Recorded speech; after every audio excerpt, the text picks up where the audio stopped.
Welcome to new TV Telugu.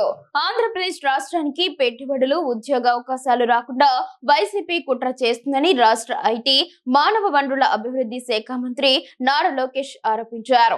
YCP అధినేత YS Jagan ను ఉద్దేశించి ఆయన సోషల్ మీడియా వేదికగా ఘాటు విమర్శలు చేశారు. రాష్ట్రంలో 1,00,000కు పైగా ఉద్యోగాలను సృష్టించే పలు ప్రతిష్టాత్మక సంస్థల ప్రాజెక్టులకు వైసీపీ పిల్స్ చేస్తూ అడ్డుపడుతుందని మండిపడ్డారు. TCS, Cognizant, Satva, Raheja IT పార్కుల వంటి కీలక ప్రాజెక్టులను వైసీపీ లక్ష్యంగా చేసుకుందని లోకేష్ తన ట్వీట్లో పేర్కొన్నారు. ఈ ప్రాజెక్టులన్నీ కార్యరూపం దాల్చితే రాష్ట్రంలోని యువతకు సుమారు 1,00,000కు పైగా ఉద్యోగాలు లభిస్తాయని ఆయన తెలిపారు. అయితే వీటిపై కోర్టులో పిల్స్ వేయటం ద్వారా వైసీపీ వాటిని అడ్డుకుంటుందని ఆరోపించారు.